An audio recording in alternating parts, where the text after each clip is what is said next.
how do you balance when you're in this kind of relationship, mentoring somebody or discipling somebody? How do you balance giving them advice in certain situations? Let's say we have our black and white issues, our sin. Then we have our I don't know issues, like should I date this person? Should I not? Should I take this job or should I take that one? Should I major in this or that? Mm-hmm. Those are kind of gray areas.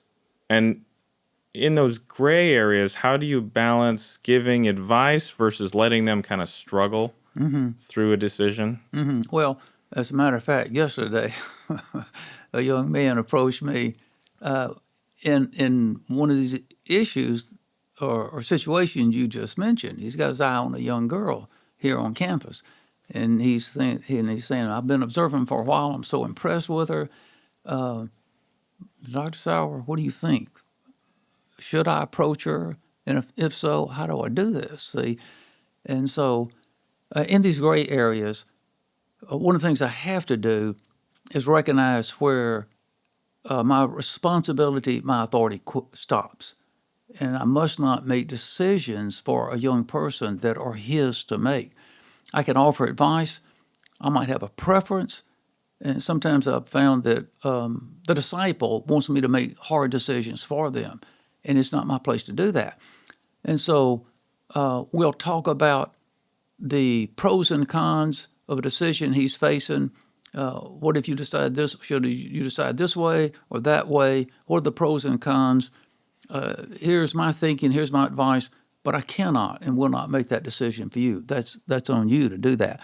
Now, when there's I've had several young ladies here who told me I'm dating a person off campus who's not a Moody student, but he's also not a Christian. But he's a real fine fellow. He'll talk with me about the gospel. He's open to going to church with me, et cetera, et cetera. Dr. Sauer, don't you think that's right?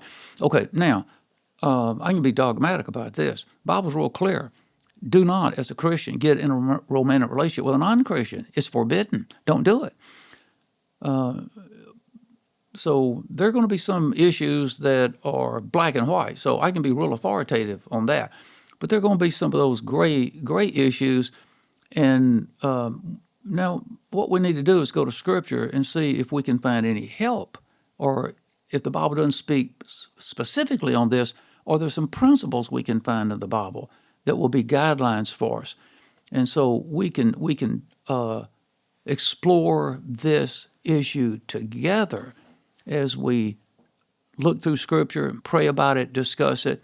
We might need to go and bounce this off some other people and get their input in it, but trust the Lord to lead us to a decision here. And so it just depends on what the issue is, whether the Bible speaks directly on it or it doesn't. See, but I have to recognize what my limits are. Years ago, there was a wonderful girl that graduated from Moody, and I lost track of her. So I did some investigation and found out where she was and called her. And she said, I want to know how you doing. And she said, well, I want you to know I'm engaged. And I said, well, tell me about the fella. And she did. And I said, how long? And she said, we're going to get married when we have known each other 10 months. We're going to get married. And I said, no, I wouldn't do that. I wouldn't do that. I want you to know that anybody's relationship can go great for a year. The real test of a relationship is after that first year. I want to caution you about jumping into marriage after you've known him only 10 months. I wouldn't do it. In fact, I didn't do it. And she said, well, I have peace about it. And so she got married, and the marriage turned out not to be very good. And she told me later, if you had told me, don't marry him, I wouldn't have done it. And I said, I wanted to tell you that. I advised you not to, but I do not have the authority to make that decision for you. That was your decision. And I did advise you to reconsider and wait.